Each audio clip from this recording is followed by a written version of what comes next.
British American Tobacco a récemment dévoilé ses résultats semestriels pour 2024, marqués par des performances contrastées.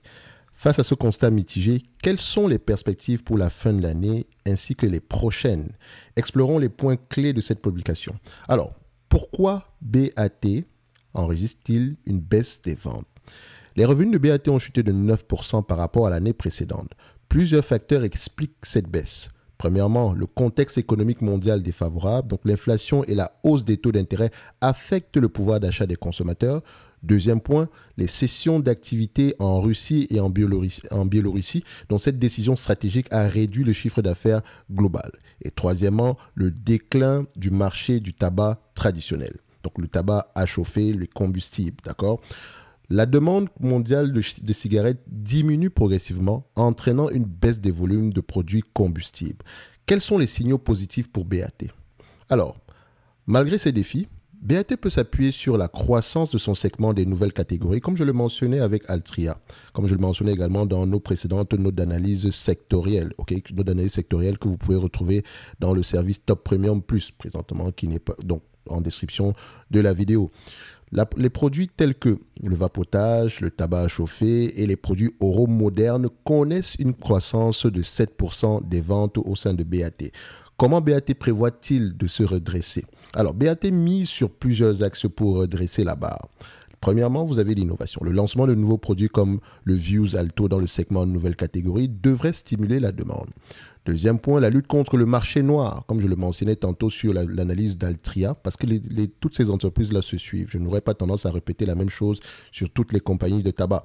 Donc, BAT anticipe des réglementations plus strictes sur les produits de vapotage illicite, en particulier aux États-Unis. Donc, l'optimisation, troisième point également ici, l'optimisation des coûts. Donc, c'est le troisième point sur lequel BAT mise pour redresser la barre. Donc, la rentabilité accrue du segment nouvelle catégorie devrait compenser la baisse des ventes traditionnelles de cigarettes. Alors, quel impact sur le bénéfice par action?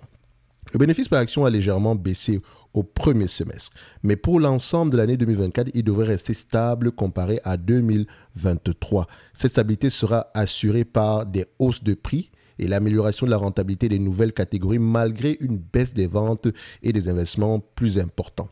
En résumé, que retenir de ces résultats? BAT est en pleine transition. Confronté au déclin de son marché traditionnel du tabac, le groupe se tourne vers l'innovation et le développement de ces nouvelles catégories. Pour relancer sa croissance, elle se tourne vers ces différentes, vers l'innovation ainsi que le développement des nouvelles catégories ici pour relancer sa croissance. Donc la capacité de BAT à s'adapter aux évolutions des habitudes de consommation et à renforcer sa position, sur ce marché émergent sera crucial pour son avenir. Maintenant, en ce qui concerne l'analyse quantitative, j'en ai fait une il y a plusieurs mois sur BAT et mon avis ne changera pas par rapport à cette vidéo-là. Deuxièmement, vous avez la note d'analyse sectorielle sur cette chaîne-ci que vous pouvez également retrouver dans le programme d'accompagnement. En description de la vidéo, vous avez le service Top Premium, vous avez à peu près les services de Top Invest, donc le pack du débutant, la watchlist, ainsi que la Top Newsletter. Vous pouvez également réserver un appel si vous avez des questions par rapport au programme d'accompagnement ou bien par rapport à un quelconque service sur cette page-là.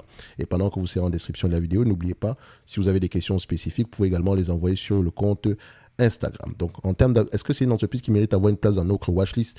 Bien sûr. Et donc, vous allez la retrouver dans la watchlist en question si vous y avez accès avec la mise à jour par rapport au prix. Ce qu'on peut dire ici, c'est que, comme d'habitude, par rapport au secteur d'activité, oui, on gagne beaucoup d'argent, mais il ne faut pas oublier que la période actuelle est assez particulière pour les compagnies de tabac.